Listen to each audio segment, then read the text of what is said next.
On today's episode of the Real Recovery Podcast, episode number 75, we are honored to welcome Alex G. Alex shares a powerful journey of navigating recovery while seeking authentic connection and belonging. This episode delves into the duality of online and real-world identities, exploring the challenges of coming out and the pivotal moments that shape one's path to healing. With honest reflections on trust, relationships, and self-discovery, Alex's story resonates with anyone searching for acceptance in the recovery community and beyond. Join us for an inspiring conversation that underscores the strength found in vulnerability and the hope woven through every chapter of recovery.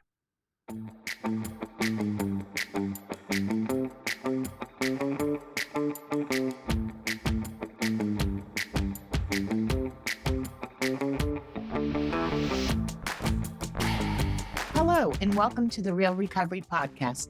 I'm Julie, your co-host. On this journey of healing and transformation, together with my co-host Peter, we dive into the heart of recovery, sharing stories that resonate with courage and inspiration. That's right, Julie. Each episode is a new chapter in this vast narrative of recovery, and we're honored to bring them to you. But keep in mind, the perspectives you'll hear are for informational purposes only and may not reflect the views of the podcast or our partners. Indeed, while these conversations can be a powerful part of your recovery toolkit, they are not substitute for professional medical advice. We encourage you to seek guidance from your healthcare provider for any treatment-related decisions. And if you're facing an immediate crisis, or if you just need to talk to someone who understands, don't hesitate to call the Recovery Crisis Line at 503-223-8569. That number is also on our website. Help is available 24/7. Now let's begin our episode Of recovery, real recovery. Hi, Alex. Welcome to the Real Recovery Podcast. Welcome. I'm Julie. I'm Peter. And I'm Alex. Glad to be here. Good to have you here. This I'm is actually great. so glad you're here. You will be the first person that's in my AA group, right? That worked for me ever, just like you were in AA. So I'm so glad you're here. I really am. Yes, thank you both for having me. I'm glad to be here. Yeah, so just want to make you feel comfortable. Don't be nervous. Like I always say, you can even say fuck. And some of the stuff we've discussed on this show, let me tell you, there's no holds barred, okay? I say let's just get to it. And I would like to start off on how you got to where you needed recovery. Okay. All right. My name is Alex, and I'm an alcoholic and an addict, and I am sober since October 9, 2019. And thank you. That is honest, clean time, and there's a reason for that. I will share about that later. I was a child of being different, like most of us are here in recovery. We grew up feeling out of place and out of not fitting in. I was always a socially awkward kid, and I was gay at a very young age. And so part of me started this high school and middle school trajectory of just being totally different, being just weird, and people were, oh, he's cool, but he's weird, that kind of kid. And I didn't start doing any sort of alcohol or drugs or anything until I started dating someone. And I had this weird experience where coming out gay in the early 2000s, I came out online with a forum. And so I had this comfort of knowing that people all over the world knew who I was, but nobody in my real world knew who I was. Wow. So it was very challenging, but also needed that barrier, that coming out. Like we would go on AOL chats after school. There were people in AOL. Yeah. And so like I told people there, like we had people in Canada, we had one person in Australia, and just all these different people from all over the country, and all teenagers, and they made me feel comfortable. And that was the first time I felt like I had a community, even I love that. in person. Just so you know, we have a huge following in Australia. Yeah. I'm just saying, so That's shout awesome. out to Australia so they'll hear your story. Yeah, I've been to many Australia meetings. Love it. So I'm really grateful.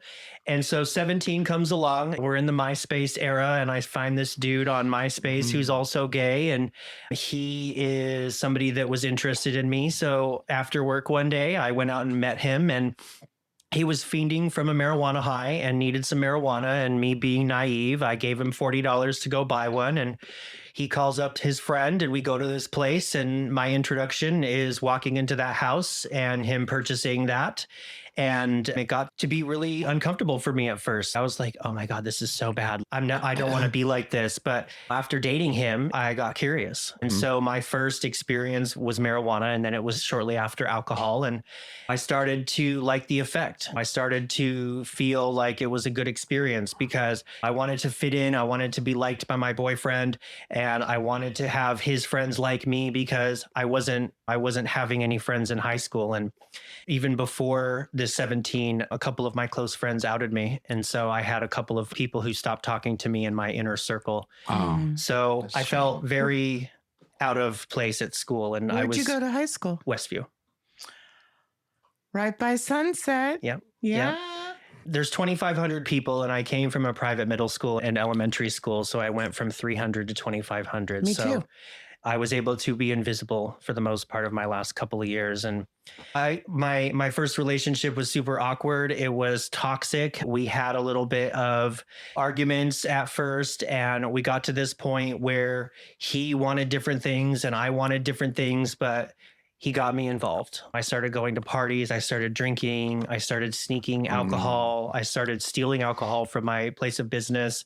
I would drink in my room and then hide the bottles and then take the bottles out when my dad wasn't watching and take them to some dumpster nearby. And I started this lifestyle of hiding things. I started this lifestyle of closet drinking, and I waited to do a lot of it out of the house, but I did do a little bit before I moved out. And again, when we turn 18, we go to college, we start having our own freedoms, and it started to get like more frequent. I started to drink more. I started to go to more parties, and Same. yeah. I mean, it's just, I showed I think up. the same school too. Yeah. I think the remember- same school. I remember one night I had drank so much and I was the first to fall asleep at a get together. And so I woke up with like paint all over my face, painted nails. And I woke up late, showed up to work, and then looked in the mirror and I was like, oh my gosh, I can't go into work like this. So I called out, and the consequences started getting to be bigger. Were you downtown? I went to school downtown, but I was working at GM Convergys over in the I know where Hillsborough it is. Stadium. Yeah. Yeah. But you went to Portland State? Yeah. My school. Cool. I got lost downtown, so I completely understand. I went to Portland State at 17. No one should be able to move on their own at 17. I had a sorted relationship with my dad. We were both just fighting for each other in odd ways. Like, he always gave me the brunt of what my sister did, so I couldn't do bad things. I waited till I moved out, and I marketed a presentation of, will you use some of what you're helping me financially to get me an apartment? We are not going to live well as adults together. We've established that our relationship is not great, and he did it. So he paid my rent, and I got an apartment downtown, and my boyfriend moved in, and we would always be getting in trouble for smoking pot and drinking in the little studios. And it was super weird at first. And then me and him got into a little bit of a domestic situation in the parking garage, and somebody actually reported us because they saw us from their apartment.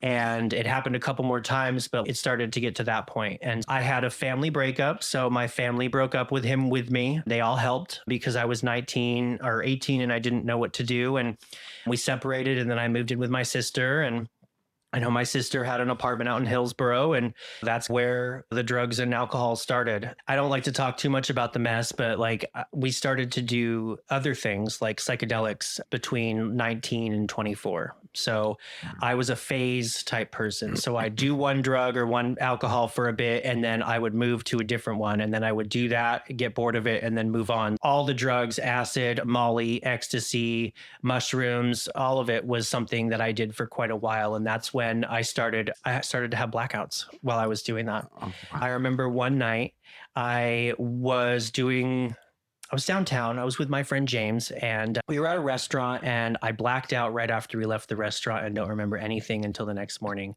And I had done drugs, psychedelics while I was out, and I don't remember any of it.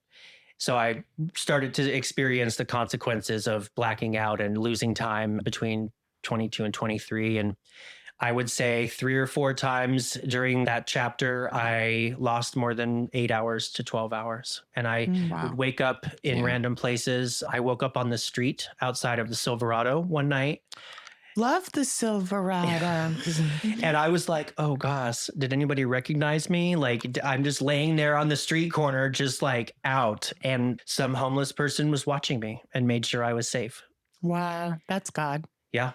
And so everything was still in my pocket. I didn't lose anything. All of my phone, my charger. Wow. How lucky. Yeah. And I was really grateful for that. And it's just, once you start having blackouts, you're ashamed to tell people. So you don't do it. You just let it happen and you just deal with it in silence. And there was a couple of times after that where I woke up at my mom's house, not knowing how I got there, not knowing what I did the night before. I woke up a couple of times at other people's houses and I started to have these regular blackouts. It wasn't just a phase. It wasn't just infrequently. And so I would do these drugs, have these drinks, and just mix everything together from 2011 to 2012. And then one day I was introduced to meth. I met somebody online and he had some meth and we went and did it. And I was at his house for 2 days and I came home and my mom looked at my eyes and she knew that it wasn't what my previous drugs were. It wasn't a psychedelic. And she just looked at me and You said 2012? Yeah. I was already at Sprint. Yeah. For 11 years. Wow. Yeah. Yeah. So I did meth I think it was towards the end of 2011 to 2012. And so my mom knew and we didn't talk about it, but she knew and she looked at me and I knew she knew. So during that time, I was still in school. I hadn't done any meth other than the one experience. And I wasn't too fond of it. But at the end of 2011, I decided to meet an online friend from the forum that I had met in California. And so I took a train ride down and I stayed with this person for 2 months. And I lived on his couch in San Jose area. And one night, somebody who was like, hey, let's hang out or whatever, smoke some weed. And this person didn't tell me that he did meth and we smoked it for the first time. And that's what turned me around. And that's what got me hooked was that first time of smoking it. I've never smoked it. Yeah. So I went to his house. He picked me up and we just had our moment. I got very chatty. So I think he got annoyed and took me home. Very nice. Yeah. I wouldn't stop talking for hours. And he's like, all right, I'm going to take you home. I lied to my friend, told him that I had been smoking weed and he's, dude, you're high, dude. You are very high. That's what I would have said. And it happened in Los Gatos, which is a subsidiary of San Jose. So my friends just let it be. And I ended up coming clean and I stayed with them for the New Year's, had a few more blackouts. And then I went up to the city and had my first experience where I tried a drug called GHB and ended up getting taken advantage of while I was out. And during that time, I was up there for 3 days and I don't really remember much of it, but it was my first experience with that and also getting taken advantage of. And so I woke up feeling a lot of shame and I stayed there because I didn't want to come to my friends still high. So I stayed there until I sobered up a little bit and then came back down. And I never told anybody that for quite some time. And I just dealt with it. And it was a very humbling experience. It was a very shocking experience and traumatic. Yeah. But we come back to it. Like it doesn't stop us. It doesn't wake us up the way that we need to. So I went back to it. And at this point in time, when I was in school, I had started to go to class high. And before I took this trip, I failed a couple classes, but I wasn't on any sort of academic suspension. So I took this trip and I did all online classes for this California adventure. And I was in California for 2 months. And then my friend got into a argument with me and I decided to come back home. So I just did this, let's see how California works. Didn't work out. So I go up and I go back to school for another year and I was using meth during that time. Breathe. Yeah. I haven't thought about this in a while, so it's coming back up. No. Yeah. I'm going to say it's hard. Okay. It's hard sometimes hearing other people's stories, processing them. I tell Peter all the time, it seems with every story, there's more memories processed. And the thing I get from yours the most is I didn't fail any classes. I withdrew from 15 classes my senior year. 15 classes because I didn't want a bad grade. Yeah. So I just kept withdrawing. Yeah, along with failing, I did some of that as well. That's, oh, just leave so that way you don't get the bad grade. You can just have to withdraw. So I did that. And, I had applied for some student aid because my funds run out with my family. And so I started to go to school. I did a couple presentations under the influence. I would write papers high. I would sleep on campus if I was using the night before. And I wasn't applying myself in school. And I just remember having to wake up and see all of these people that are doing their classwork and everything. And I'm just over here like under the influence and out of it. And it really got to a point for me that I just stopped going. I started withdrawing more. I was in early 2013, after coming home high too many times, I got kicked out of my mom's and I stayed with my friend. I just had this experience where I started to get kicked out of places. I started to be bouncing around couch surfing, and I wasn't getting that, oh, you're a good roommate situation. Like, I started to screw up friendships. I started to lose jobs. I started to go to jobs high and school. And so I was gifted a trip by one of my California friends, not the person that I lived with, but somebody else. And I ended up going to Hawaii with a couple of my friends and her. And then we came back, and I decided that I was going to come back up and withdraw from all my classes and take what little funds I have and get away from the meth, quote unquote. So I told my parents, my friends have offered me a place to be. I think that it's going to be helpful. So I'm going to go and I'm going to move to California for a bit and see if that might help. And I moved down, and within 3 weeks I was using. The geological move they talk about. Yeah, I got kicked out of that person's that person's house because I drove their car to the adventure and drove home. So I got kicked out there. And then I met someone named Steven who was a sugar daddy situation. And he gave me a really good setup. He paid for my rent for a couple of months, and we drank really heavily together. He bought me a car, all these things, and a very nice, loving man. And my alcoholism took a hold of me during that time. I had stopped doing the meth for a little bit, and we were drinking. We were going to nice places, staying in hotels, and we were drinking really heavily. And he was an alcoholic. He was 54 at the time, and he did not want to stop drinking. And 10 of us one night went up to San Francisco, and I had probably 8 or 9 shots of tequila on an empty stomach, and I had a blackout in the city. And I don't remember much, but I remember that we went home to his place, and I was told that he had to deal with me yelling. He had to deal with me like confronting him about some situation. So he asked me to leave. I ended up leaving and wandering around the streets of Los Gatos. And then I somehow called my mom, and I don't remember any of it. I don't remember what was said or anything. She called me the next morning and she's, "You need help?" Which I have to tell you, the Dr. Jekyll and Mr. Hyde, you're like one of the mellowest dudes I know. To hear you even yelling and being combative is not a person I know. Yeah, we have these different personality traits, and I don't even remember any of it. My drinking self is so different from who I am sober. And I could be quite the ass and quite the bitch. And when you tell me this, he tells me this all the time. And I was horrible. I don't know that Peter. And I'm going to tell you the most craziest thing I ever saw. When I was in boot camp, there was this guy, and he used to do like the flag ceremony. He was on it. And I saw him out of boot camp in Portland. And I was like, this isn't the same dude.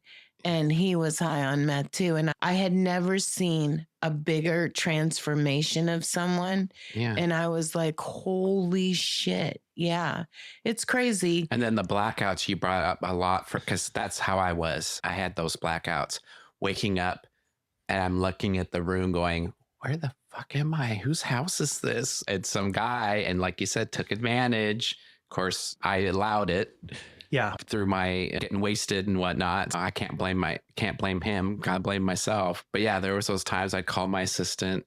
I am going to be in really late today. I don't know exactly where I am, but Yeah, it was bad a lot of those times. Yeah. I mean, it brings back having the many jobs that I had and having to just call out and quit because you don't want to have to deal with the shame. And Yeah. so with that night, I didn't end up back at my friend Steven's, and I woke up the next morning and I was given $40 for a cab, and he's go home. You need to go.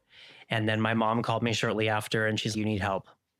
You called me. I'm not going to say what you said, but I ended up having to hang up on you. You need to get some treatment. And in a couple of weeks after this particular time, it was June of 2013, my sister was going to get married and I was going to go home and go to their wedding. And I had this moment of opportunity to be introduced to treatment. And so I called my dad because I happened to still be on his insurance. I was 25. And I'm like, hey, I need to do this.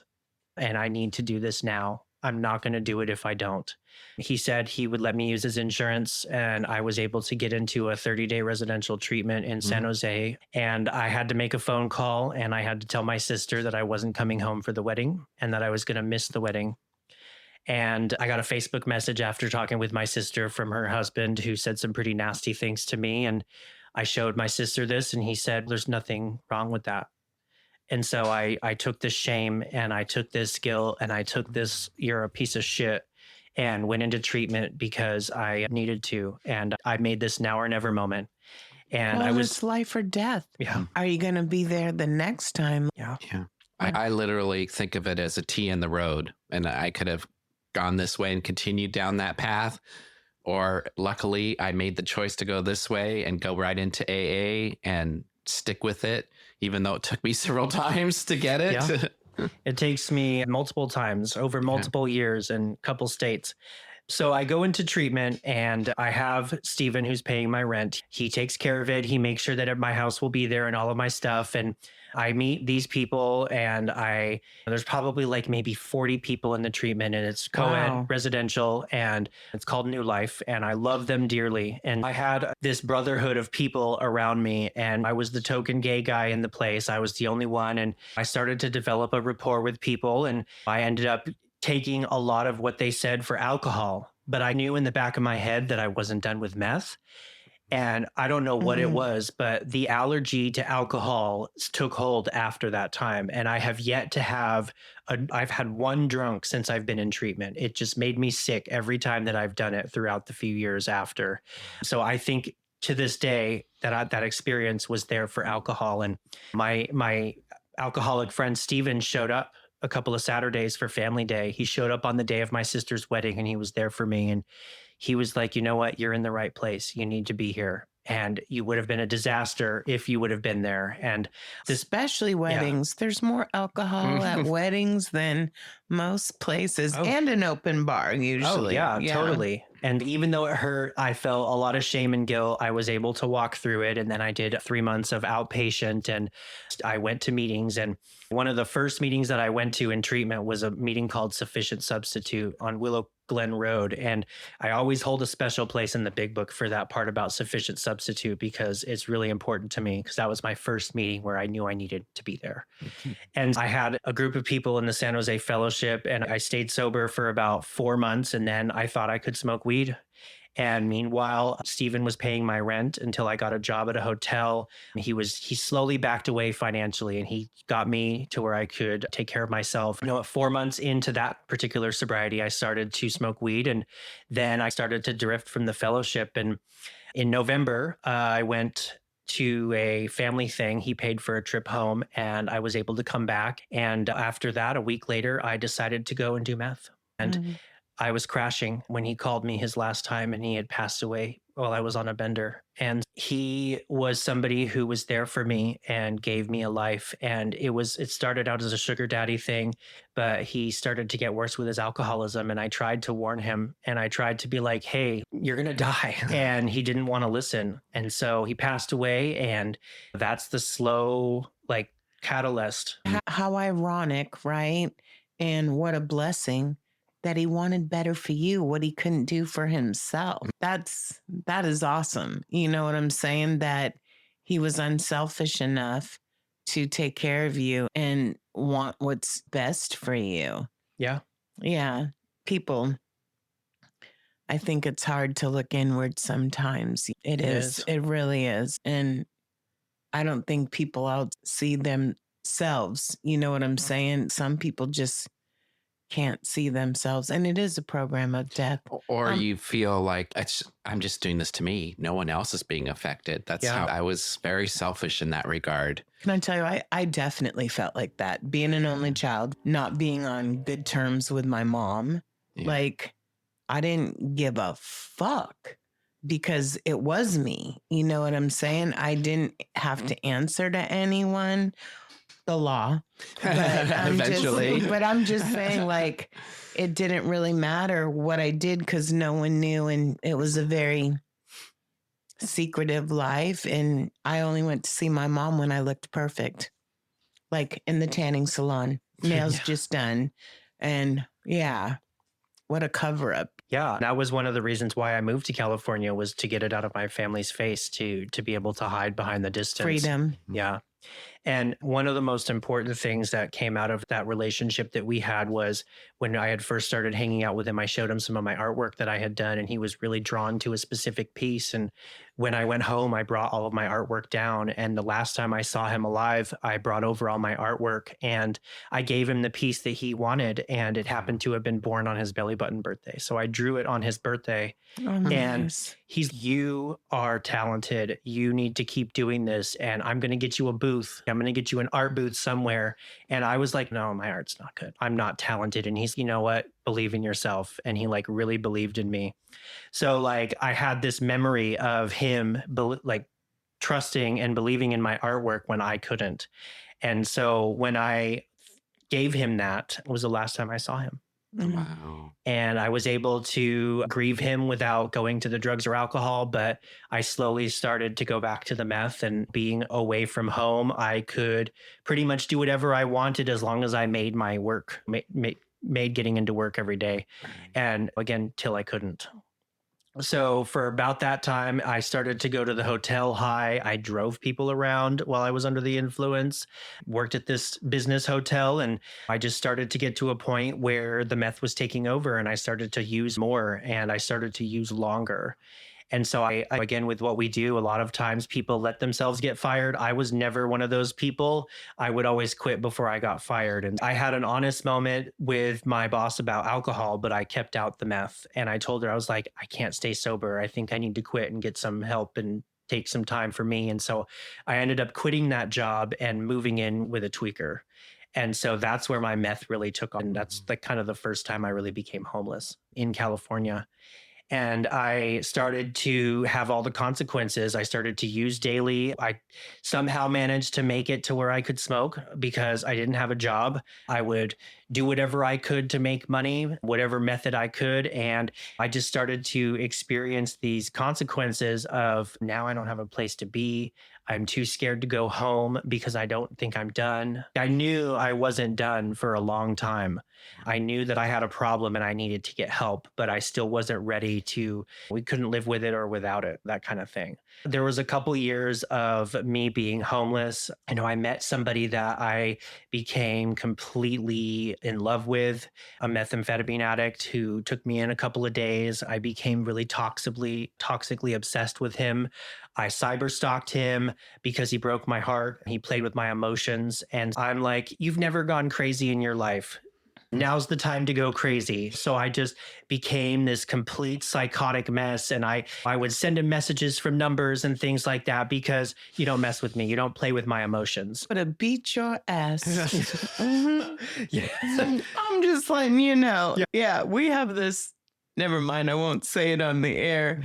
But I've experienced that recently. Yeah. But I've never been a violent person. I've never been a confronting kind of person. And so this was like the first time, and of course, fueled by drugs. And so I started drawing more, and I was starting to draw more frequently. And I was using every day. So I would just draw people's houses. And I tried really hard to be like most gay men and be like a sex tweaker, but it didn't work out for me. So I became a creative one. And then I became the type of person that would clean, and then I would draw after I would get tired of cleaning. So I was known as the guy who would come clean your house and then draw. And I love that because that was me. Seriously, my house was the cleanest house. And like, I took pride in that.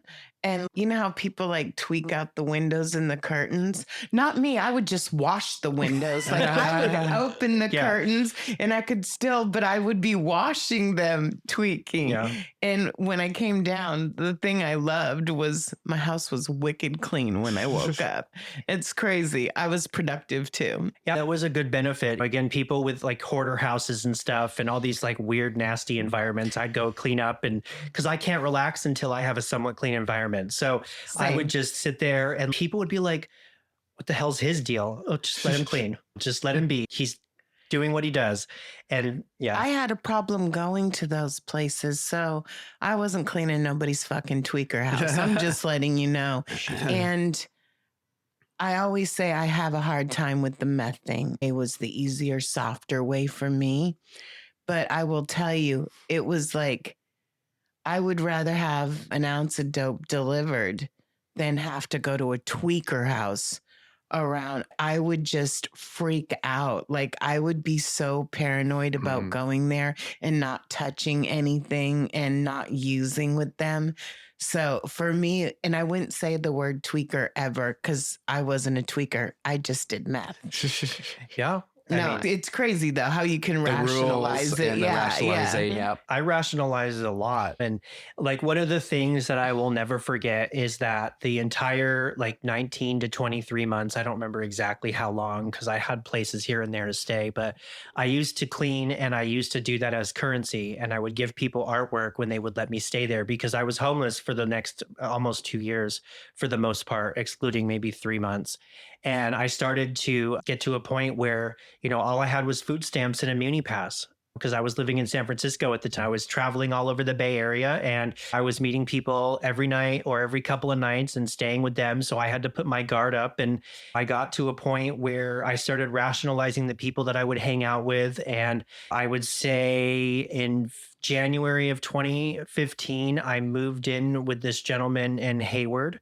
He was in his 60s and he had a 55 plus trailer. He had a very nice home and he and I met up one day and I had a really outlandish profile on my hookup app. I had this insane description. I want to meet you based on this description. And so I go over there and we hang out and he let me move in with him. On board, on the address, he went and talked to the leasing agent. And then 2 days later, I was like, will you draw with me?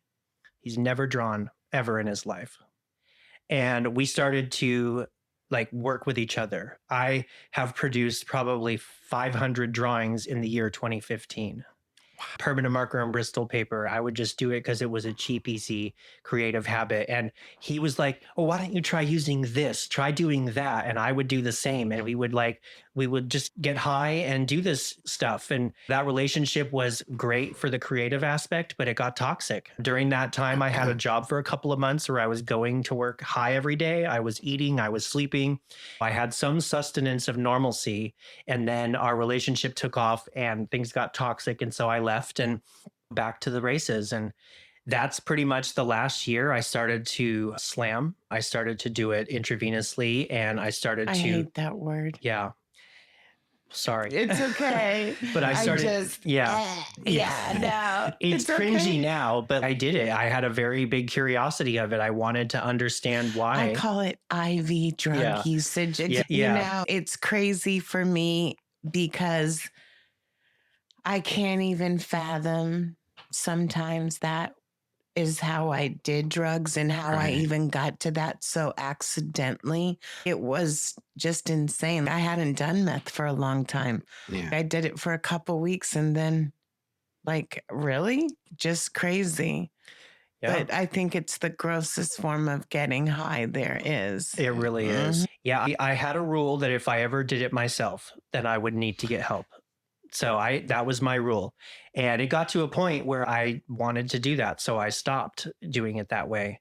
But I'm going to fast forward. Yes, I would love to get to every cafe. Yeah. So the last week of my using in California, I was deep into psychosis and I had a conversation with somebody about hating myself. And he was like, I hate myself too. This is why I do drugs, but you shouldn't do drugs because of the way that you are. And so we had this really deep conversation about it. And he ended up letting me stay with a friend of his, and they didn't have enough space. And so he's, you can sleep on the dog bed in the kitchen in the studio apartment in San Francisco. I slept up there and sobered up on the floor of a kitchen, and I went and collected my things at everybody's home that I had, and I decided to move home. I decided that enough was enough. And one of my friends paid for my ticket home on the interest that I would pay it back when I got working. And I moved home, showed up to my mom's house in May of 2016. And I gave up the drugs for the most part. I had a couple slips here and there, but I really honestly did not want to give up weed. I was still smoking weed. So a lot of my first part of recovery was dirty. It wasn't honest. So I'm going to politely disagree with you. Okay. I'm being honest. When I stopped using, when I got pregnant, I smoked weed as well. And the doctor told me, good for you. He was so happy that I wasn't sticking a needle in my arm. And then a few months later, he was like, hey, it's time to stop smoking weed. But for me, it got me from A to B to C. And I think sometimes don't go recommend it. And I think I would have been more concerned if I started blackout drinking, but I was nauseous from being pregnant as well. And I think it helped. So I don't know that it's dirty. I think it can be a cross addiction, but I think for some people, and I've seen this in more than one recovery thing, where it has been the platform to get you there. I really have, and I don't go recommend it for anybody, but I think sometimes to get off the meth, if I wouldn't have had weed, I don't think I could have gotten off just cold turkey. I needed something. And I didn't realize as well, all the trauma we go through when you're using, it was a way to keep me USA. You know what I'm saying? And then I was able, and it's crazy because then I'm on parole and you can't smoke no weed. It's going to come up in your UA. But it seems it's funny. You can do heroin, meth, cocaine, gets out of your system, what, 3 days? 4 days. You smoke some weed, you stuck. Yeah. I'm just saying. Yeah. So I politely disagree. And I think it has its purpose at its times. I'm just being honest. But I think it becomes a crutch like anything. Well, it's like using, for me being an alcoholic, sugar was the thing. So I was like, sugar, that was starting to cause pre-diabetic and all of that. Okay, now we need to get off the sugar. That's become the addiction. Yeah. And it could be smoking, coffee. It is. I love what Roger says. What AA meeting doesn't have a coffee pot right there ready to go? And what Roger says, it's like the most truest thing he's ever said. We are addicted to more. Yeah. And for me, it can be shoes. It can be fucking pad thai with shrimp. I'm just telling you. And I, like you, the sugar thing, for so long, because I didn't eat on meth, was so happy that I was eating. And honestly, during recovery, sleeping was very important to me, especially the first couple of years, because I never wanted to be too tired. Because I didn't want to, you know what I'm saying? It was like I kept a clock like no other. I still do for the most part, but that structure. But then food. And I think now fighting that, dealing with that, that's been overwhelming within itself. And you don't even realize it. And it could be coffee too. Yeah, anything. Yeah, it's crazy. It's really crazy. If you're only addicted to one thing, praise Jesus. Yeah, totally. Phones, spending too much time on the internet, shopping. Those are things that I have done in recovery. So shopping's one of my favorites. Yeah. Okay, but I don't get to do it. But I'm just saying. Yeah. I loved making enough money to shop. And I remember being on escalated calls and putting stuff in my bucket, just like listening to them, but I'm shopping. So I agree with you. I've been through it all. Yeah. And now the biggest battle, like you said, Peter, sugar or carbs. Yeah. Agreed. Yeah, I think it's super important to know that we have the ability to just be addicted to behaviors and things that aren't necessarily drugs or alcohol. And that's part of my story. I have a lot of different things that today I'm still addicted to. So it's good to be more cognizant of that than I was. But when you're honest about it, right? I will tell you this time around at my work, right? I'm openly a diabetic. I'm like, oh no, I can't have that. And for me, I think honestly, I tell people this, it was almost better for me to be diagnosed with diabetes, like being diagnosed with addiction. It drew a line in the sand knowing if you do this, you could die. And it's sad that it came to that. But I will tell you, like Peter said, using the program for your treatment with cancer, I use the program a lot for the diabetes, like just one day at a time. And don't get overwhelmed. And I've been really trying to take a page from Peter's book on the meditation. No, The mountain. I always talk about the mountain. I go see it every morning at work, and I've never been that person. I'm more like, I got to do this. I got to do this. I have a list and I got to get this done. And even today, grocery shopping to pick up the medication, but just USA, you know, and it's hard to get there. Mine's been a slow process. I wish I see these people that are cured and I'm like, okay. We get there when we get there. And that's a big part of my story. I consider the word dirty just for the sake of going to meetings and trying to work a program and telling people that I'm sober when I'm really not. That's the reason why I say that. But I feel that it's the best thing that ever happened to me was being able to use that chapter in my current sobriety. Absolutely. I remember when you switched it. And I think it's about being honest with yourself too. And I think that, like I said, for me, food was okay. Food was a reward. Let's go out to dinner. You earned a bonus. Yeah. And that was my reward. So I get it. But I applaud you changing your time as well. Yeah. And I think it's super important to share, like, I got well on paper. I got well in every aspect of my life except for spiritually during those 3 years. So I had a couple of slips where I did use meth and then I reset my time. But during those first few months, my goal was to get a job. And so I had a job at Plaid Pantry and I was working overnights. I started to do the meetings in the mornings. And then 6 months after I moved home, maybe 7 or 8 months, my mom lost her job in the beginning of 2017 and I had to step up. And so while I'm still doing this whole marijuana maintenance program, I had to get a better job. I had to improve my income to be able to take care of my mom because my mom had some disabilities and she had to go through her battle with getting SSDI. And so that was a 2-year battle where I had to pay for everything and she didn't have any money for a long time.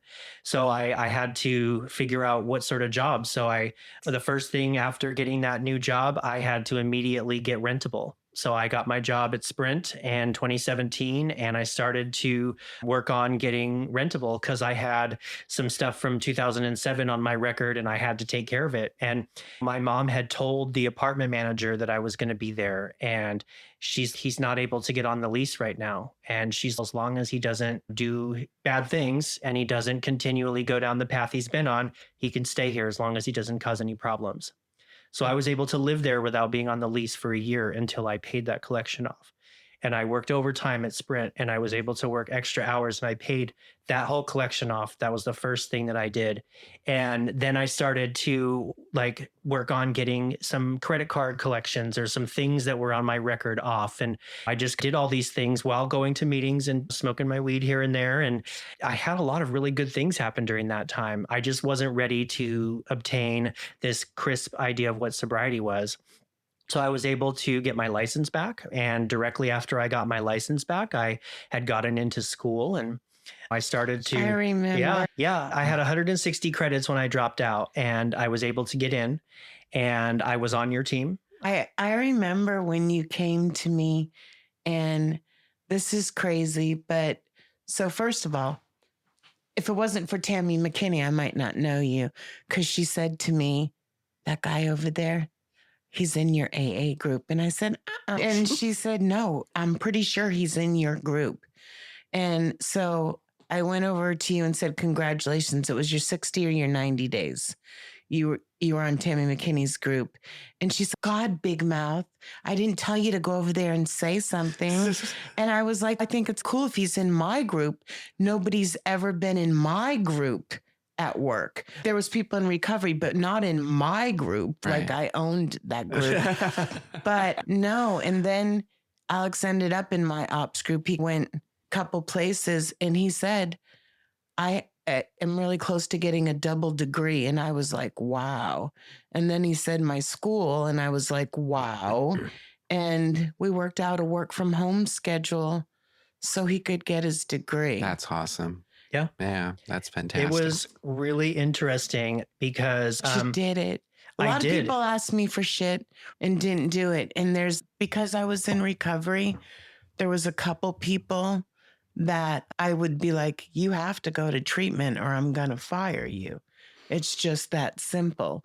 And you have the choice. You can have this job waiting for you when you get back, which most people aren't going to do because they had how many absences, and I could fire you. I've already issued your final. And I will say I was 50%. I sent 8, 4 came back.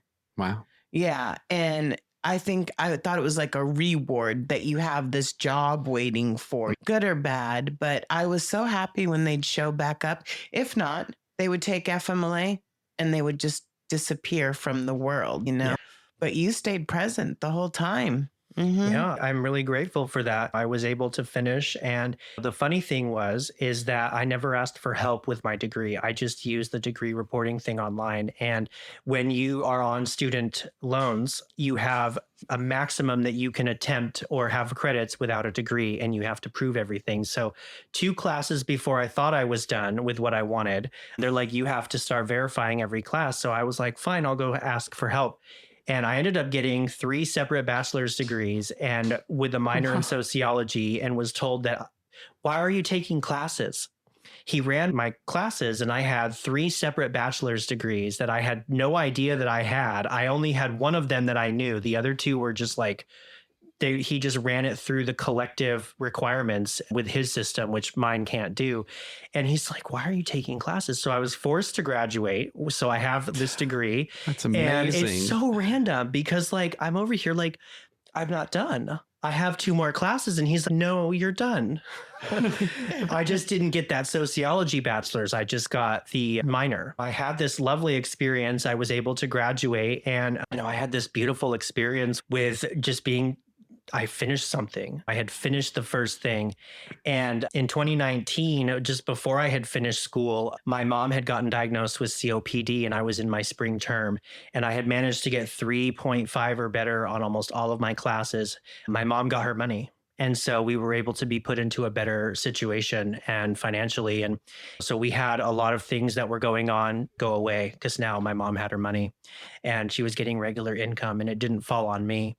And I am really grateful for that because it's tough to have to put all your money towards rent and bills. And I started to get this wild hair up my ass when I was doing meetings in Multnomah County. I really enjoyed it, but I'm still smoking weed every day. And I was like, I'm just going to be a corrections officer. So I put in my application with the Multnomah County to become a corrections officer. A corrections officer. I know. Outlandish, right? I'm so not that kind of person. I enjoyed it, but I was like, let's see what my luck is. Let's see what it is. So I brought. Shut the fuck up. This is one part I don't know. Holy shit. A corrections officer. Okay. So I was bringing meetings in every Thursday for once a month, and I really enjoyed it. I got a chance to go to somebody's hearing to be their sponsor for a little bit. I had a chance to talk to people one-on-one. I had a chance to have people contact me when they get out. And so I'm like, I'm just going to be a corrections officer. So I applied, and I had to take this really long, obnoxious, like Scantron test about all these different areas of my life. And I'm telling you, if you ever want to be humbled, try to be a cop or try to be a corrections officer. The application process will absolutely humble you. 911 operator too. Yeah. So there's a questionnaire about drug and alcohol use. And before I was handed this Scantron, I was the only one there. She looked at me in the eyes as she handed me the Scantron. She's, whatever you do, just be honest. Don't lie. And I didn't when I got to the marijuana question. I said I hadn't used weed in the last 12 months. And for some reason, that was my spiritual experience to be the catalyst to wake me up on, you've got to stop doing this. You've got to stop being dishonest if you're going to be in a program. I had this unspoken rule with myself that I wouldn't reset my time unless I did meth. And the dark horse that we talk about is success. So I had got my degree and I had gotten all of the debt with my dad waived. You got promoted. I got promoted, yes. I had these good experiences. I was on my way to a graduation dinner in a couple of days, and I decided that it would be a good idea to go and smoke meth. And I got to a point where my mom knew I was doing it. She knew that I'm super upset, but come home when you feel comfortable. And I had, That's cool. yeah, I was getting ready to start this new job, this new role. And so I had to reset my time. I had to come clean. And so I told my sponsor, and I had told I told Roger, and Shout out to Daddy. yeah. And I had somehow planned to be chairing a Rose City men's group the 13th of October, which is 4 days after my sobriety date. I want you to know that's on my bucket list. I feel a little pissed off that I don't get to go to that meeting. I'm not joking. Like one of these days, I'm just going to show up and be like Jacques or Julien or something and just, My goal is to go to that meeting one time. Al said he would sneak me in. Yeah, that's awesome. Yeah. So like we had this, I was asked in July to chair this meeting, and my graduation dinner was the same day. So I had 13 or 14 people show up to the Rock Bottom Brewery, and Roger was sitting to my right and Forrest and Greg were sitting on the left. And somebody asked me how much time I had, and I had only told those people about my slip, and I continued to lie. And I got a gentle nudge. What are you doing? What are you doing? And so I'm like, all right, I'm sorry. I lied to you. I have 4 days today. And I ripped the Band-Aid off at my graduation dinner. Wow. And then I had to do it again at the meeting. So I ended up sharing this revelation, and I raised my hand as a newcomer in the chair at Rose City. And there was like 50 people there, and I had told them what I had been doing. And I had told them that I had been dishonest and that I had been smoking weed and even occasionally drinking during this time that I said I was sober. And they loved you still. Right. Yep. The first comment that somebody said after my share was, "We don't shoot our wounded." That sounds like Barry. Barry says it all the time. Wow. Yeah. He says, Andrea, that was here last week. She's from extended family, and she's relapsed a few times. And I commend her for coming back. It's not easy to come back. Yeah. That's why I stay. Yeah. It's just easier to stay. Yeah. It's a lot of shame. I held shame for lying to everyone for quite some time. And I had somebody else share, like, who was visiting from out of town, and he's just, wow. I don't think I could ever show my face in a meeting and say that in front of people if that happened to me, if I was doing that. But how did that not, for me, I think that sets your foundation so solid, and your respect for yourself, your accountability. Once it's done and over with, but leading up to it, because when I went out and came back and I had to raise my hand, and I think I even paced in the parking lot. I'm not going to go in. No, I'm not. Yeah. I'm not going to. And I just did it. And I got so much, like you said, love and support. And it made it all right in the end. I love that saying, we don't shoot our wounded. Yeah. And relapse is a part of recovery. I relapsed too.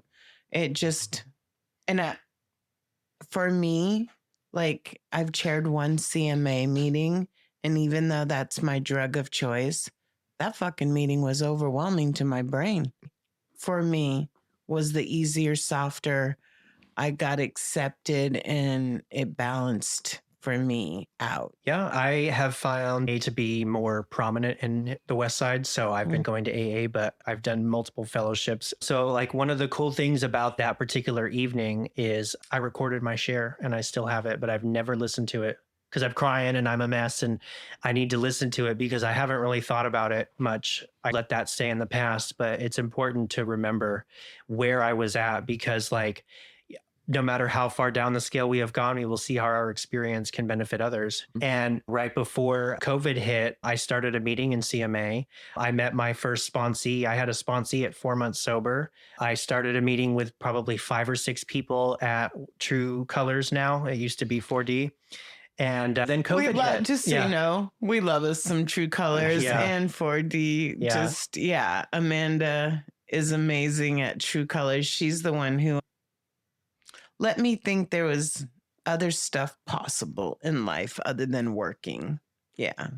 Yeah, I have a lot of gratitude for that place. I went to a lot of meetings there in my early recovery and sharing about me and this person in my life had, oh, I've done this drug and I have 2 weeks clean from that. I did this last week, so I have a week clean from that. And he's last night I did this. And I'm like, oh, so your sobriety date will be today.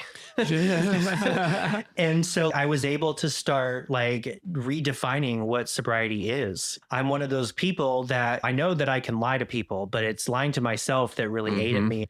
I was thinking about it. I was like, I really wish that I could find that person who handed me that Scantron and say, thank you. Because that was what woke me up to resetting my time. I may not get to, but I have the gratitude. Nothing happens by accident. Peter says it all the time. Yeah. And there's a reason for everything. Everything has a reason. And you're getting to share that story you recorded right now with people you're not even going to ever get to know, which is really cool. And it'll be available for ever. And I think that's one of the coolest things about the podcast. Peter and I have people we've never met before come up and say, your podcast really helped me. And maybe this will help one of them in a different situation. Yeah. Really, I don't know. I think it's so good. And it's good for, I don't know, the honesty is just really good. When I can be honest with myself, even about the sugar, right? Or whatever, or, hey, I'm getting overwhelmed. I always thought that was like weakness. I'm a confident bitch. That's not going to happen. And being a million people's boss, very humbling right now to be an agent. I will tell you, very humbling. But yeah, we get to have these experiences in life, and it's super key because I hate being new at a company. And the last 2 jobs I got laid off. So in 2020, I had just signed a lease agreement to move out to Hillsborough. And then 2 days later, we got the news that we were going to be laid off in 60 days. I remember he was going to take all of his PTO. Yeah. And I said, no, we're not doing it that way. I remember. You can take it off to move, but no, we're not going to just do it as a cop out. We're not. We're going to get through it. Yeah. Yeah. I panicked. I was fully sober and I had less than a year. How could you imagine being there 19 years and you thought you were going to retire there? Yeah. I'm going to tell you. Yeah. It was, and they didn't give a severance package. Yeah. When I got laid off this last time, they paid me and I was thrilled when I came to see Peter. I have to go back. I didn't want to go back for anything. Yeah. Yeah. It's crazy. But that was a very hard time to get laid off during COVID. And then me personally, I lost Fred, my sponsor, 4 months later. It was the worst section of time. It really was. But they say it's not being in the storm. It's how you handle the storm that makes you stronger. And I see you get stronger all the time. Thank you. I've definitely overcome quite a bit. I had to move and find a job at the same time. I was paralyzed waiting for the leasing application to get approved because it was solely on my income with my mom as just a tenant because I'm the one going to be paying it. So I was paralyzed. I couldn't do anything. I was just watching seasons of TV on my weekends and then I get this news 2 days after we get approved, and I'm like, boo-hoo, wow, take my lunch, apply for some jobs. And my previous employer, it was on there. And so I was able to get this job, and I was able to have a pretty seamless transition. And I was able to start a new job during COVID, and I was able to make it there 4.5 years before getting laid off with 2 promotions. I'm really grateful that like Sprint, I told my boss and I told Tammy. The first time with my boss was an accident, but I told Tammy on purpose. Something told me that it was okay to say something. And I told my boss well in advance that I was sober and that it's an accountability thing. And I will tell every employer that I'm sober because it's an accountability thing. Because when I start acting whack, you'll know. Yeah. And so it's important. I love that. We're not just of service to people in recovery or people outside of recovery. We're in service to our coworkers and our manager and our company. Like we're there to do a service. And in this recovery, like I learned a little bit better than my previous employers to put my own shit aside and try to like use work as a way to just be like, all right, I'm here to do my work. I can think about this later. Nothing's going to happen overnight. And I got the spiritual growth with this particular round of sobriety because I started to come across things that I wasn't looking at. I have other addictions. I have a thrill addiction. I have a thrill addiction. Oh, adrenaline. Oh. Taking trips, going to Europe. I was able to go to Europe a couple of times. I was able to travel to go see family 90 days after I got sober. I took my 90-day chip to go in Jacksonville on my way to meet my aunt who I had never met before.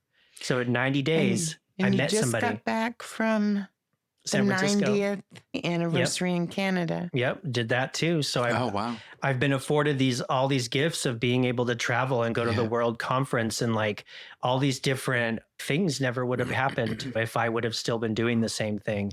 And I met my family for the first time that I've never met before. They've been estranged from my dad's side, and I have a relationship with them. That's awesome. I got a chance to go out last year and see them for 9 days. I did just a trial trip in 2020 right before COVID. And I have a gay cousin. I got to stay with her and her wife. We got to do things. We got to go see the places. And I have this beautiful relationship with my family. Even though my dad may not have a relationship with these people, that's not my problem. And I was able to make my own experience. Very cool. And I'm super grateful. I met your mom. I don't know which birthday it was at, but I met your mom. 2 years. Yeah. 2018. Yeah. I met your mom there. And I thought how great you two have supported each other financially and just how great that is. I will tell you something. When you called me on your way to Canada and thanked me, I had to get off the phone because I was just sitting there crying. And it was a moment for me. Seeing you, like, you're on your way to the 90th convention and seeing you grow up, get your degrees, get your apartment, get your car, and then we're unemployed again at the same fucking time. And I'm like, it's going to be okay. Remember, I said, you're going to be just fine. And I'm sitting there worrying about my own ass getting a job, right? And I thought it was going to happen just like that because you should want me, okay? You don't know that I'm a badass bitch. And I thought I was going to go into it. I thought a lot of things and it wasn't as easy. And again, the journey and the people are everything. But your call meant so much to me that night. It was just like, I'm doing a little reflecting while I'm driving. I just want to say thank you. And I'm like, because as a boss, right? And you have a chance to impact somebody's life or make an arrangement. And when you came back and you're like, I want to get promoted, right? And I was like, okay, let's see what you do. And believe it or not, I didn't promote people accidentally or just because I liked you. I had to see you with the team first. I tested you. Trust me. Sprint was a fast-paced, we didn't pay a lot, but let me tell you, it was a fast-paced, busy job. Yeah. Yeah, it wasn't easy. Yeah, I'm really grateful for that experience. I grew up in my professional career during that time. Who Kim, Rachel, Yeah. all of you guys. There's so many of you that grew up there. Then you grew up there and you went on to get big jobs. Yeah. Yeah, I'm really grateful for these experiences because I was able to share about my insecurities professionally with my boss and all the bosses I had at Wells Fargo. And I'm really grateful that I was able to make that experience and make it 4 years. I was laid off in October of last year and things got unmanageable. I got very close to working on a relapse. I started to isolate. I started to let some of my other behaviors get the best of me. I started to get really neurotic about finances and worry and just I consider myself working a shift from 9 to 3 a.m. of overthinking, future tripping, worrying about the what ifs, creating fake scenarios, all of it. And I did this every night. So about 2 months after getting laid off, it was right around the holiday time. I decided, I was like, you know what? I'm going to start going to meetings in other countries. So I went to, I love that. yeah, I went to Australia meetings and I found a really good meeting. And it was like at midnight or 1 o'clock in the morning. And they sounded so sexy. Yes. And I would cut that overthinking shift from 5 hours to a couple. And then I would go to that meeting and it would be like my noon meeting because I'm a night owl. I'm an ex-meth addict. So I stay up late. I love what you just said because Peter can tell you I did something very similar. So the whole time I've been sober, I always future trip too until I went to IOP. But I can stay in today now so that I'm not worried about tomorrow and having a lot of financial fear. Staying in today was the only way I could do it. And I would go to a meeting every night at 6 because I got used to the habit in IOP of going to IOP and then the meeting. And I really liked it. My brain super calms down when I can hit a meeting at night from the discombobulated person. And it's that structure. I think that when you're an addict, you can overthink. I think I got to get this done. I got to get this done. That's why that I use the mountain in my meditations because it's ever present. It doesn't worry about what happened past seasons. It's not looking at what's coming up in the future seasons. It's just here and today existing. And that's my thing. That's what going through this whole 6 months of cancer and cancer scare and cancer treatment, the program, and that's part of it, that meditation, calling people. I don't need to let life's whatevers that are coming at me. It's never going to be perfect. Yeah. It might be perfect for a moment, right? This is a good day. You know what I'm saying? And this is really good. And I think at that time, you got to stay in that moment and celebrate that win because you don't know what's coming tomorrow. You know what I'm saying? We've lost 2 people from our group in 1 week. And the first one was at my very first meeting. And I've known 28 and a half years.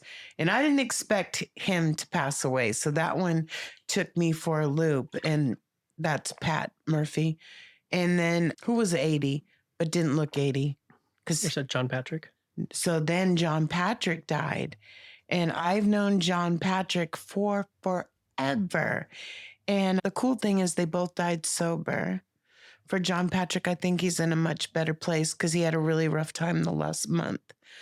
But do you remember when I went and bought all the wood flowers for Valentine's? I had Phoenix deliver him his bouquet. Oh. And every time he saw me, he would thank me. And then he painted a card for me. And you just don't know what you will treasure. Like I'm getting that card framed and stuff, but you don't know. I guess my whole point, not babbling, is that you don't know what tomorrow's going to bring. Never in my life would I have thought Pat would pass away. Not like that quick, ever. And you've seen it to people we know too, that just they go and they don't come back. So I think the structure, Peter meditates every morning. Mm-hmm. I've been really trying to pay attention to that, Peter. I'm reading I've been reading a book on meditation because I didn't want to get overwhelmed with work. We know I can go there. And it's the hardest job I've had, Alex, even harder than Sprint.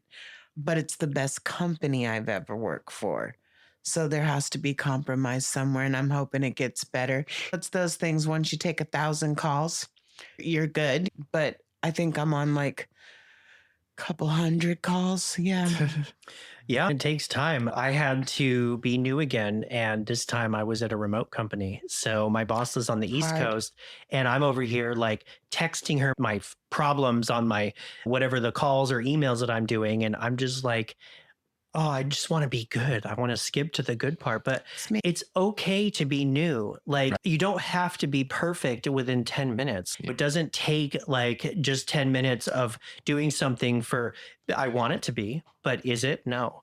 And like we have a new hire that's been hired on for about a month now, and she's having the same, oh, I'm sorry for being annoying. I'm sorry for all my questions. And I was like, That's not me at when I all. call the help Like, desk. yeah. I'm sorry to have to call again. Julie, it's okay. No, I don't want to have to call you. I'm keeping track of how many times I call you today. And I just want to be the person that knows everything and then can just be on the phone because I know I take good calls. But yeah, no, I love that it's okay to be new again. Yeah. And it's like I get to be new in other areas of my life. I've never been unemployed sober. Having all that extra time, I had a really cool list thing with my sponsor. We have a little collaborative note. I want you to tell me at least 5 things that you are struggling to surrender throughout your day. And so he would make comments on them. And so every day, like after 2 weeks, I've noticed the 2 main themes are these 2. So now they may be listed differently, but there's 2 common things. So then we took that a step further, and he's like, of your list, pick one and then create 3 things. The first one, a physical action. What can you do in the moment to either surrender it or tell your mind or whatever the situation, a physical action. And then the second one is a mental thought. How can you reframe it? How can you take it to surrendering like money? My bills are paid today. That's a simple affirmation for one day that my bills are paid today and I'm not going to be homeless on the street within 24 hours. I have to, it's so weird because that's where I've been, right? Recently. And just have to be like today. And I take this back to Jonah, who just got his first apartment and got his keys this weekend. Mm-hmm. But today I don't have to do laundry. I get to do laundry. Yeah. Called it flipping it. Yeah, you got to flip it. And for anybody who's out there struggling, like Jonah went from homeless to then treatment to sober housing. And if you future trip, for me, I love what you said about being new. And being new is hard. They say that hardest things are new job, death, moving, and I would say getting sober for those people who don't know. But yeah, and it's never in my life did I think I'm going to be 60, that I was going to be starting a new job, worrying about my apartment, like stuff like that. Yeah, we never know what's going to happen. And we had plenty of notice with my company, but we didn't know when. And so my thought normally is to just immediately fix it. So the way that our company worked is that I couldn't accept a job until at least 60 days because we were still employees. So I had 60 days of just lingering. Kind of not taking your PTO right then. He's, I'm just going to take my PTO now. And I'm like, no. Yeah, I just remember it. Do you know that when our last day there, I had 140 hours of PTO, but it was a matter of principle. I wasn't leaving Katie. I'm sitting there approving time cards at 4:35 in the morning that morning. And Mike Estes was there that night, making sure everybody got their bonuses. Yeah, that's the difference is I was ready to go. I was panicked. I had only been laid off once prior during 2020. So I hadn't had the experience of moving and finding a new job at the same time. So we had COVID. And so it was a cop out. I was a fight or flight. And so that's the thing that I try not to do today. With this last job, I took too much PTO because I went to Europe. So I didn't have any PTO left. So I was able to just kind of leave that job and I was able to just kind of let go. And I saw your pictures. It was good. Yeah. I think it's super important to grieve the loss of jobs because you work with these people for so long. And I just had the last 2 jobs severed. And so now I have this opportunity to like work remotely, and the environment is just not the same. It's hard to have that same environment And that's build a connection. Yeah, I hide behind my computer, and the new hire that was hired after me, she's, is everybody just quiet or is it just me? And I was like, no, it's everyone. We're all here to do our jobs. I'm so grateful. And mind you, I bitched about it every day. Like the first week, I was like, fuck you. But driving an hour to get to work, not my favorite. Oh, okay. Yeah. But I will say, training in person, getting acquainted with people, building the relationships in person is everything. It's like at Sprint, we had those relationships before we went to work from home. So it made it easier, and you knew people's tendencies. And it was the same at my other job. I got to train in person before going home to work sometimes, and making that connection is important. And I'm glad the same for AA. You go into the meeting. Yeah, And I love to go in person. Right. That's just which my has jam. made it easier for me to go at night when I can't go in person. You know what I'm saying? So it's been good. Yeah. So if you were going to give any advice to our listeners, which you've been pretty darn authentic and accountable, what would you say is the most important thing for you in staying sober?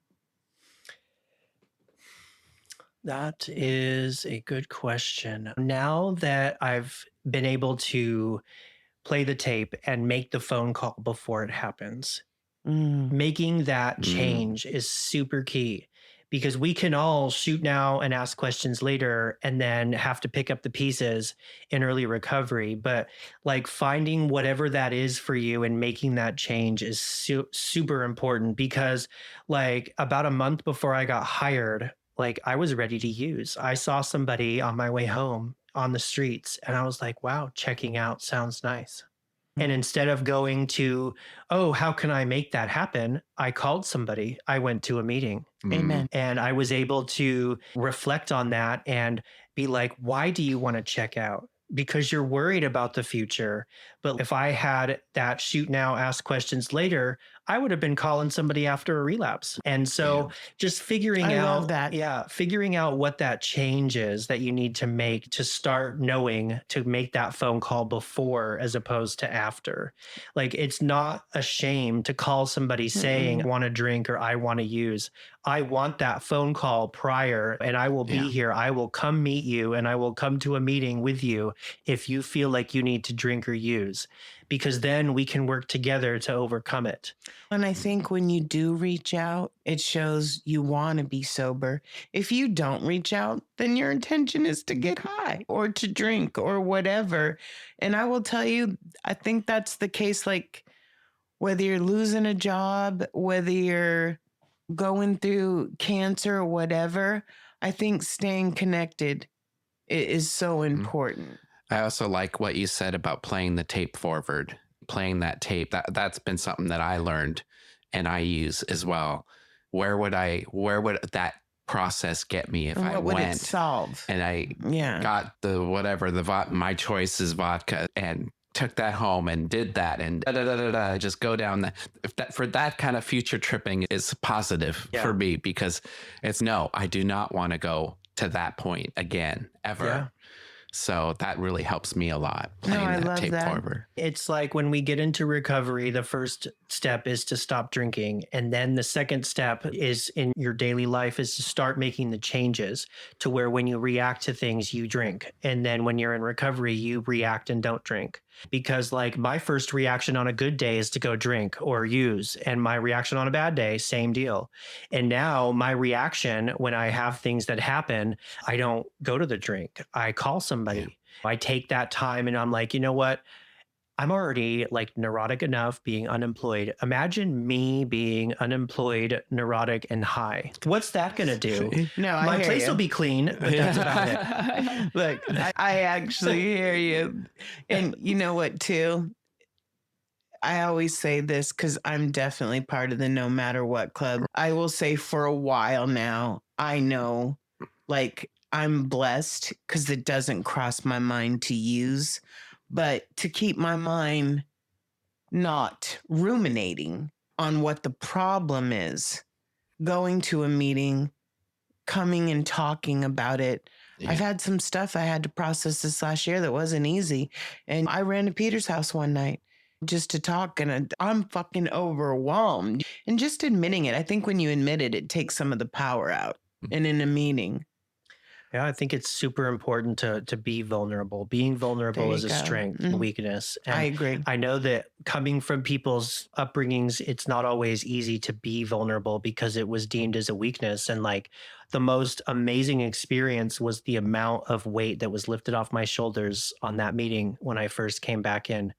I felt 1,000 pounds lighter just knowing that the secret was out, knowing that I had the most honest, clean time at that moment. I had 4 days at that time, and I was able to do it with honesty. And that's why I really emphasize the importance of saying that's honest, clean time, because it's important to me. And we never know who else is struggling with the idea of maybe they're off hard drugs, but maybe they don't want to be sober. Having the ability to talk about it is super important, because for me, I can't have anything. I have to be sober. But same for me. I can't have anything. And I do know that I have to pay attention to everything, whether there's years I was addicted to work and success, but because I wasn't going to jail or using, it was legal. Yeah. And I think you've talked about it as well. Climbing up the ladder, making big money. To me, at this point in time, yes, I need enough money for my bills. I want to be even. I'm not there right now. But having tons of money. It's part of that. It's part of an addiction. It is. It really is. And I have to tell you, true gratitude is when you have enough. When you get to do laundry, not have to do laundry, when you're grateful for what you have, not that I want this. I have to ask myself all the time now, do you need it or do you just want it? Yeah. Because financially, if I just want it, I don't need it. Yeah. It's like when it comes to money, just being comfortable enough to not worry is where I want to be. That's me too. The wealth that we get is last night I got a chance to have my niece over. We have a sleepover from time to time. I have a good relationship with my sister and husband. I have a really good relationship with my family. When I first got laid off, my dad was like, how are you going to handle this with your recovery? Please reach out if you need anything. If you want to do anything, or if you want to hang out, if you're ever in that like weird spot, please let us know. Like the fact that he brought it up and not me was super important. Yeah. That's love, right? I'm so beyond wealthy when it comes to gifts in my life. I was able to be wanting to check out 5 months ago, and now I was able to go to a conference. I get to give back, and I get to share my story, and I get to ramble on, and I hope somebody, we love it. I hope somebody gets something out of it. And as long as at least one person hears something, then that's my job is done. That's the whole point of this podcast. I want you to know I got something, especially when you said, being new isn't easy. Thank you. Yeah. From your boss to an agent. Sharing and being here and being vulnerable and open and honest. Thanks for taking your time and coming here. Not a problem. I'm glad. And again, it helps me remember where I came from and some of the mess and realize that I don't have to live like that today. You don't have to. You can also be part of the no matter what club. Yep. Yeah. You faced adversity and you don't need to use. Exactly. Yeah, I'm here and I have a clear mind, and I'm really grateful that I get to have a wealth of people. It's for the people in recovery, they'll come and be there no matter what. I've had many people come to me and be like, I'm so glad that this person was able to be here for me, and come to meetings where, I'm about to be kicked out of my apartment due to no fault of my own. And then somebody offers them a place to live in that same meeting. Exactly. Like we get to watch other people have the same experience to their own experience, but we get to see the gifts come true. We get to see the beauty of people helping others. And for one of my home groups, we have a group chat, and one of the newbies has got 2 weeks sober, and I can't make it tonight. My car's not working. I'll pick you up. What's your address? We got a mechanic saying, bring your car over or tow it over. I'll fix it. That's awesome. And those are the things that I get to be a part of. And I'm really grateful because I had nothing. I was literally like nothing, 3 bags and a bunch of drug art when I came home. You have everything now, though, because if you have sobriety and recovery, right, You can lose everything and still have everything. Yeah. Some people will never make it. But I'm going to sign off and thank you. I love you for coming and sharing. I think you have a lot of good messages, and I'm just grateful for you to be here. Thank you so much, both of you, for asking me. It's a real honor to be able to share. Thank you very much. This is Peter with the Real Recovery Podcast. This is Julie. And I'm Alex. Thanks for listening. And that's a wrap on today's episode. Thanks to each and every one of you for lending us your ears and hearts. Your engagement is what fuels our passion and keeps this podcast thriving. We cherish the moments we share here and hope they resonate with you, whether you're on a daily commute, at the gym, or just taking a moment for yourself. Make sure to head over to our website at realrecoverypodcast.com. While you're there, subscribe to our newsletter for the latest insights and uplifting stories from our community delivered straight to your inbox. Click that subscribe button on your favorite podcast player too, so you can keep up with every new episode. It's your support that keeps our conversation alive and meaningful. And if our stories have touched you, consider using the donate button on our site. Your contributions, no matter the size, are deeply appreciated. They help us continue our mission of sharing hope and healing. Join us beyond the podcast and follow our journey on social media. Find us on Instagram, Facebook, and on X, formerly known as Twitter. All the links are on our site, so you can stay connected and be a part of the Real Recovery community every day. Your likes, shares, and comments not only spread the message of recovery, but also remind us that we're all in this together. So, until we meet again, remember that recovery is a journey, not a destination, and we'll be here to accompany you every step of the way to recovery, real recovery. Thanks for listening.